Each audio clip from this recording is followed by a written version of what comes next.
and welcome to episode 32 of Universal Adapter. This is a show where two Brits, one who stayed put, that's me, and one who got out, that's me, discuss the relative merits of our current home countries. Each week we'll pick a new topic and discuss who has it better. And this week we are talking about the wonderful topic of the law. We're talking about peculiar laws. How has your Canadian week been? It's been very lovely. It hasn't been very Canadian. Sad. I know. I haven't done any Canadian stereotypes this week, unfortunately. Although I'm just trying. This last 2 weeks feel like a complete blur. Maybe I have. Have you seen a goose? Actually, yes, I have. I've seen a lot of goose. That is actually something that happened to me. One this second. Is Canadian. Quick pause. Did you just say, I saw a lot of goose? Oh God, I did. Because that makes it sound like you just saw one very large goose. Oh boy, that's a heck of a lot of goose. I only saw 3/4 of it. Well, it's an interesting debate because I'm fairly sure... Well, no, I'm not fairly sure because this person may have made it up. But someone was telling me that it's not... They are Canada goose and then you don't... Are you thinking of the Canada moose? Is it either that they're Canada goose and Canada geeses, or Canada goose and Canada gooses, or it's just Canada geese even when it's singular? They've got some weird rule about their pluralization of Canada geese. Okay. Join us next episode in Fact Check Corner, where we check out how to properly pluralize a goose. But yeah, I just have a run-in with some Canada geese. So I was kayaking, having a lovely time in Vancouver, and pottering around the lake. All was lovely, and we saw all the geese getting out of the lake on the opposite side. And we were like, because we've been avoiding them until then, because geese are not nice animals. No. So we're like, we'll go have a little pootle over their side of the lake. Now they're not occupying it. So we toddled out and had a look around, and then all of a sudden, they all came flying back over the hedge, which was next to the lake, and they landed all around us, and they literally just got engulfed in a cloud of geese. They lured you into their trap. I know. I mean, they didn't do anything to us. They just landed next to us, and I thought they were going to be a bit more violent about the whole situation, but it was okay. But yeah, I got surrounded by a cloud of Canada geese. Oh boy! I mean, it was a warning shot. Maybe next time you won't be so lucky. It was way to scare me. Well, it worked. I beetled off pretty quickly. But yeah, so I guess that was pretty Canadian. Shall we take it to the first round? Yes, we shall. So for our first round, we're doing a little game which we like to call True, True, False. Or, in my case, True, True, True, False, False. Oh, blimey. Taking it to another level, Matthew. Yeah, well, I'm usually the underprepared one, so this time I'm overprepared. So, we've played it before. I say a statement, Matt guesses if it's true, then Matt says some statements and I guess if they're true. And you can play along at home. Hooray! Please let us know your scores. Answers on a postcard, please. Indeed. I'll kick it all off. Yeah, take it away. First law. Okay. In Alberta, it is illegal to own a pet rat. That is true, and it's also illegal to keep any animals which are anagrams of any name of the city in which you are residing in. Yeah, you're correct in that it's true, but your logic isn't quite there. It's quite an interesting reason, actually. So, have you heard of the Norwegian rat? I have not. Which basically, you will have done. I didn't know they're called Norwegian rats. It's basically the most common rat species in the world. Right. So if you've seen a wild rat, it's probably one of these bad boys. And they claim to be anyway, and I actually read a whole document on how they achieved this, because Apparently, I have much better to do at work. But Alberta is the only region in the entire world that is completely free of Norwegian rats. Oh, well done, Alberta. Yeah, isn't that? They have literally populated pretty much the entire planet. They're getting into Antarctica. Yeah, Alberta is apparently a steel fortress that they cannot penetrate. Secondly, all businesses in Alberta must supply a horse drinking trough. That's also true, because then the horses scare away the rats. Mortal enemies are the horse and the rat. Oh. Oh. No, you're wrong. Yeah. So they don't have to supply water feeding troughs, but they do have to supply somewhere for you to tie up your horse. Naturally. So even these days, so every business in Alberta has a random bar in the front of it so you can tie your horse up there. Or practice ballet. Or practice ballet, or... Your horse could practice ballet. Well, then it led to the question. I was like, can you ride a horse drunk? Is that allowed? I've got no idea. Because if I'm taking my horse to the bar, do I then have to leave it there and get a taxi the next morning to come pick it up? Does the horse... I mean, I guess it depends how smart the horse is. Like, does the horse count as a designated driver? I will tell you this for free. In my research into what is legal and illegal in the UK, it is illegal to be drunk in charge of a horse. Oh. That's not one of my okay. facts, by the way. So, FYI. And finally, is this last one true or false? Any Canadian citizen can request a picture of the Prime Minister, and have it sent to them, wherever they live in the world. True. Yeah, it is true. I met someone who did it when I lived in New Zealand. I went round my friend's house and their housemate was Canadian, and I was like, why is there a picture of Justin Trudeau on the mantelpiece? And they were like, oh, you can read the email thread. And there was a fairly lengthy email thread of him going back and forth with someone in the Canadian government, being like, it's my legal right, you have to send me a photo, please send me a photo. And they said no for a while, and then they stopped replying, and a couple of weeks later, Justin rocked up on the doorstep. Wow. Yeah, 2 out of 3. Well done. Okay, so this is out of 5. So if you can get 3 out of 5, then I guess we'll count it as a draw. So, Ooh. question numero uno. It is illegal for a commoner to permit his animal to have carnal knowledge of a pet of the royal household. True or false? Oh. I'm going to say that's true. Unfortunately, you would be... Well, I mean...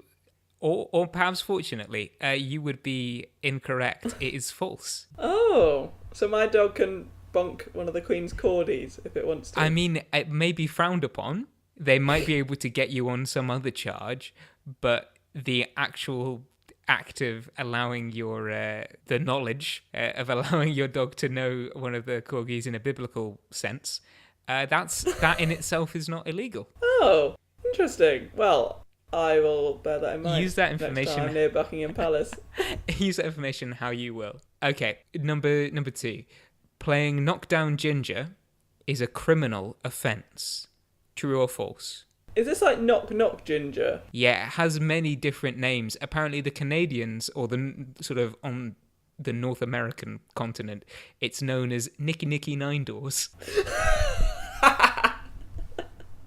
That's a much more adorable name. Oh, so I enjoyed that so much I forgot the fact. Was that saying that playing Knock Knock Ginger is illegal? Yeah, so going up to somebody's front door, ringing the doorbell, and then running away. I mean, it's jolly inconvenient. Yeah, I'm going to say that's illegal. That one is correct. Oh, it's a good thing I never played it as a child. That's too nice.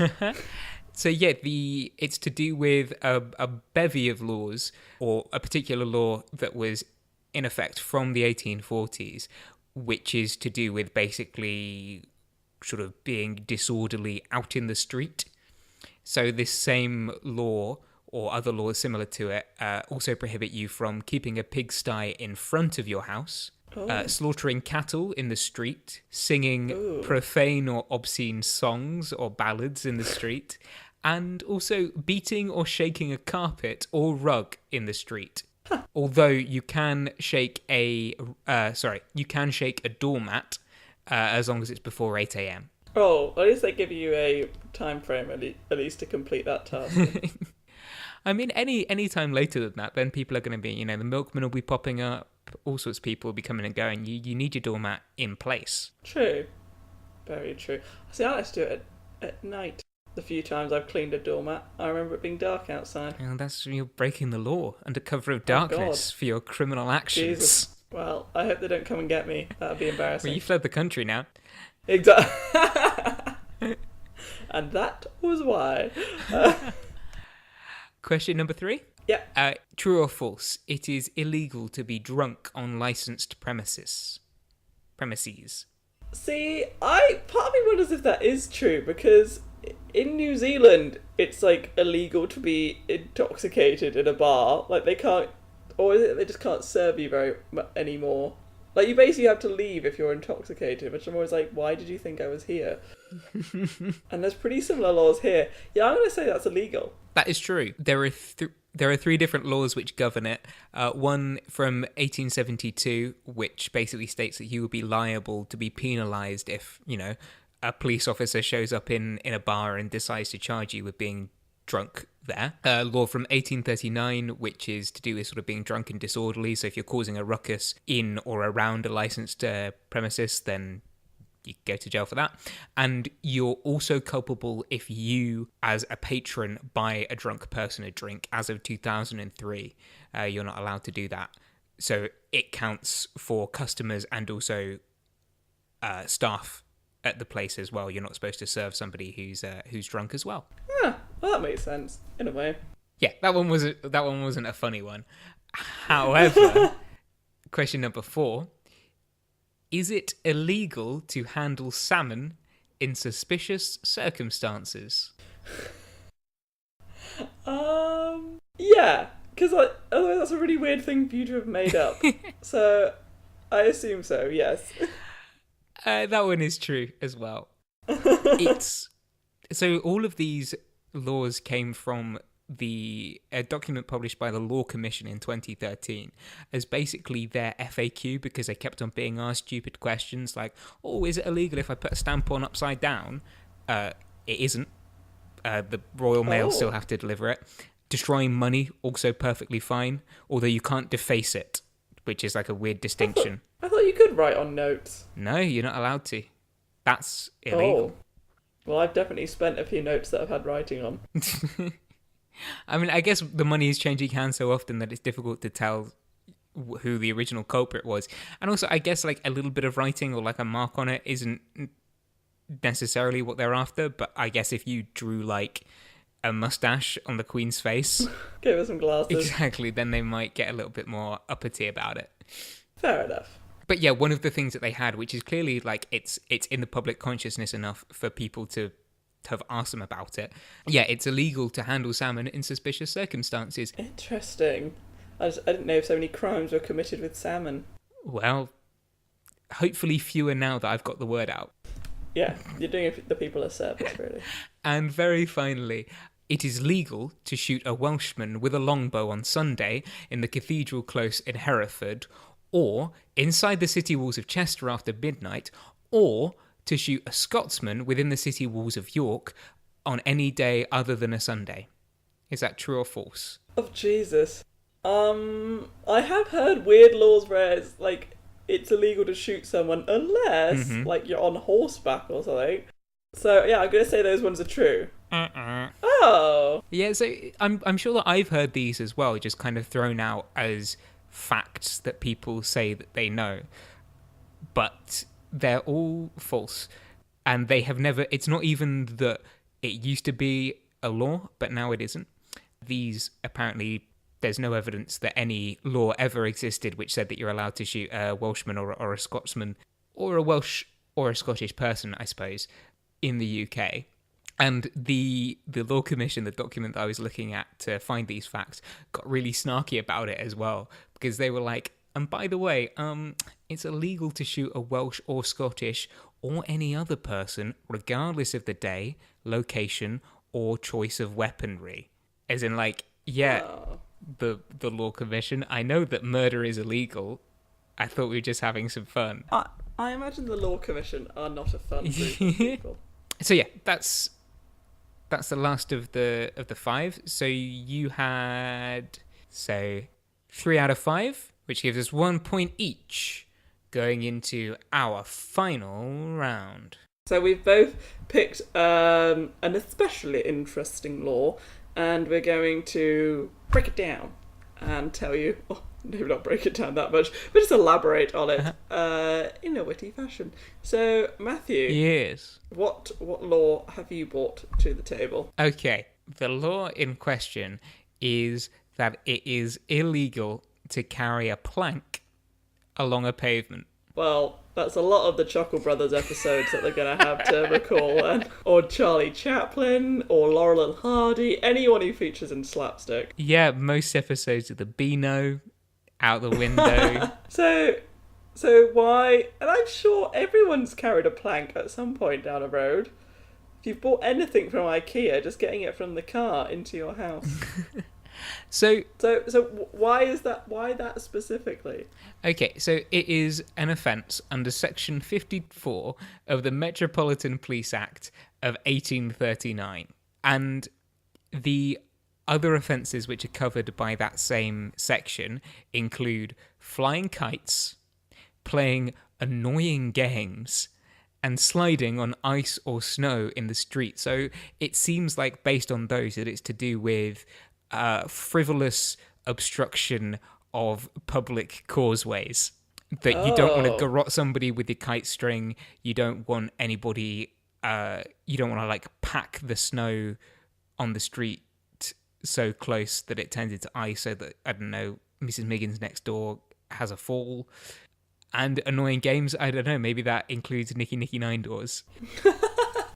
So you just basically can't have fun on the pavement, is what that law's trying to... Basically, and it seems strange that because planks aren't fun, right? Yeah, actually, yeah, I've never carried a plank out of enjoyment. It is strictly necessity. Exactly. It's not like, oh, happy birthday, young Jeremy, in 1839. I've bought you a kite, fantastic for you to play with, and also this lovely plank. Or is it a way of targeting pirates?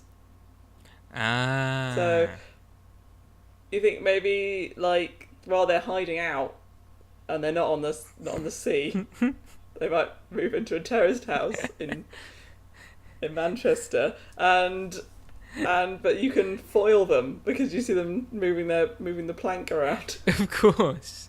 Just taking it to the canal because someone's done something naughty and they need to walk a plank.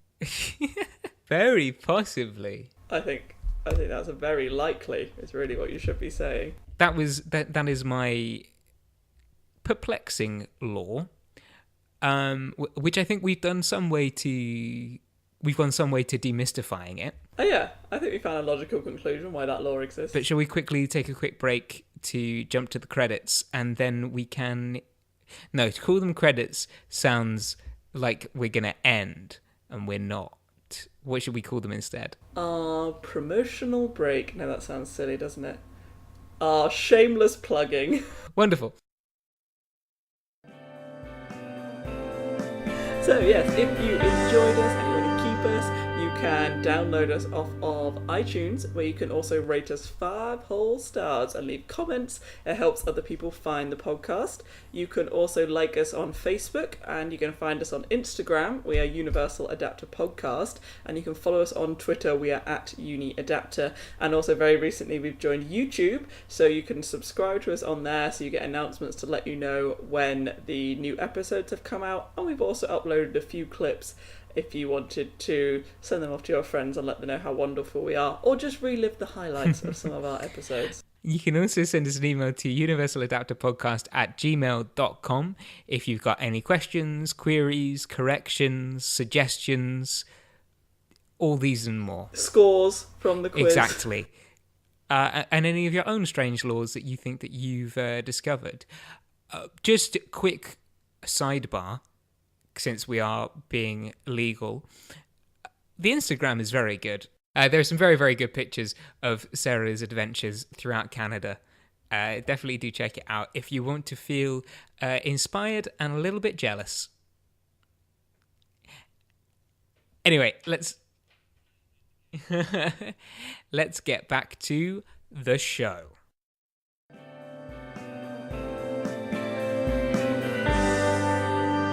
The final law. What have you got? So, in British Columbia, the province I currently reside in, it is illegal to kill a Sasquatch. Because they're endangered. Wow.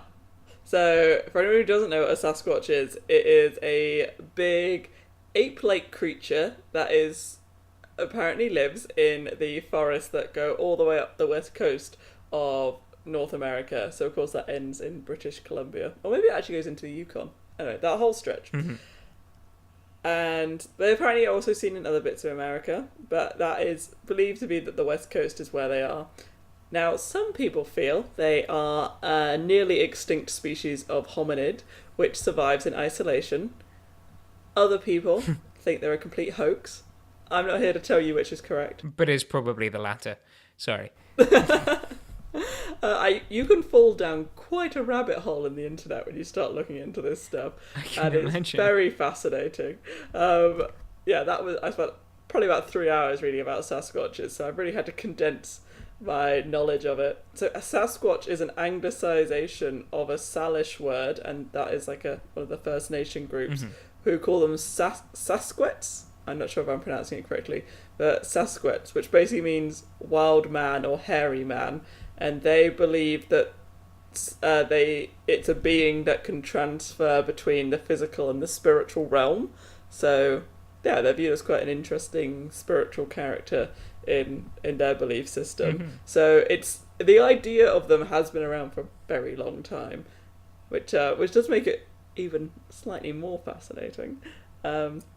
Obviously, there's been lots of writing about them being real, and it's quite. Yeah, I fell down.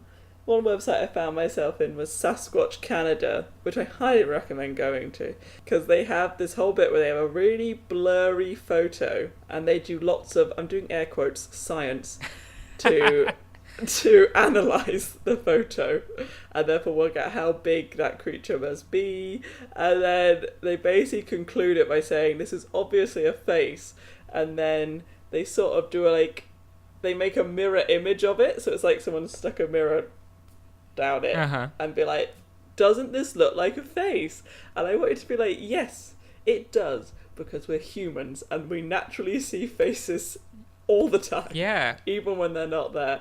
It's a very interesting thing to read about, just people's arguments on it. Maybe it's just a very blurry creature. I mean, it is maybe partially spiritual and partially physical, so I wouldn't be surprised if its edges are a bit out of focus. Yeah, like that I would buy more than it's just a big hairy man that we haven't quite been able to, despite literally decades of looking and with fairly advanced cameras, that we haven't been able to get a good snap of yet. I mean, you say this, but they, just because of another news article that came out recently. So have you heard about the guy it was on BBC, there's a guy in the Amazon who is the last remaining member of his tribe, and they haven't managed to get a photograph of him since the 90s until earlier last week, when they finally got a video of him. And basically they need to keep this video evidence of him to protect the land he's living in, so if they can prove he's alive, they can't let logging companies in.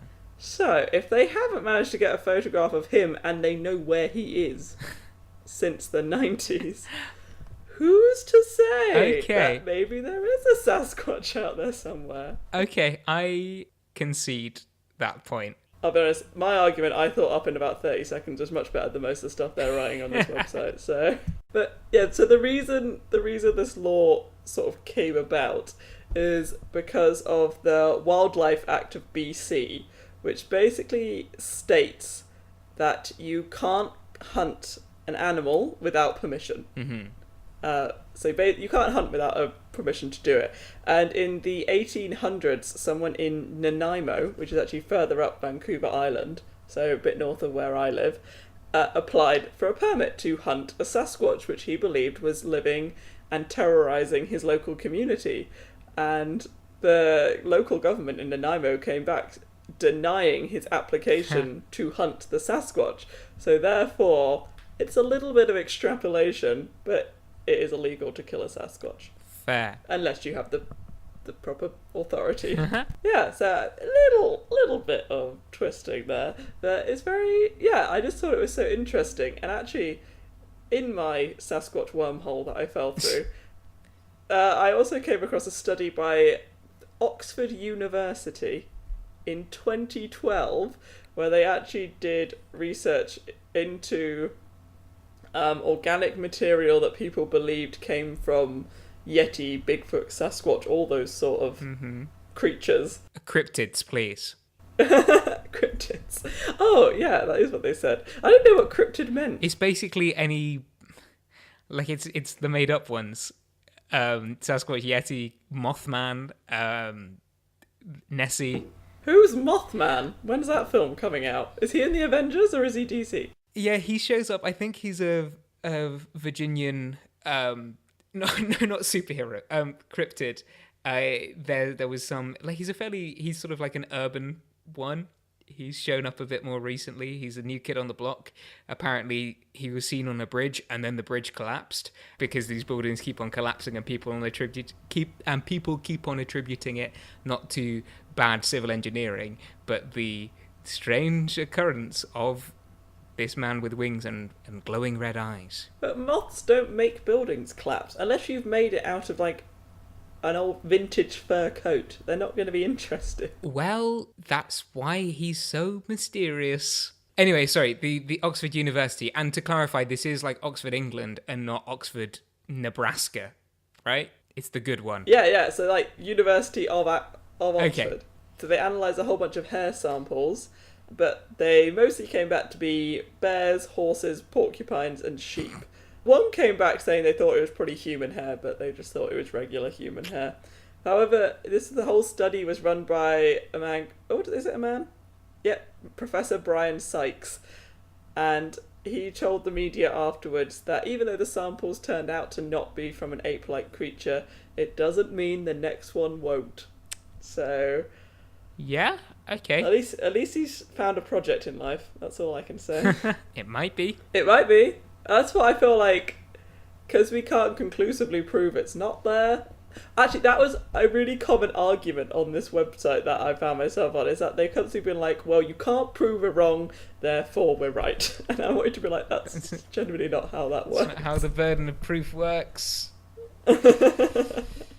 But yeah, so if you want to be mildly entertained and mildly frustrated, definitely go onto that website.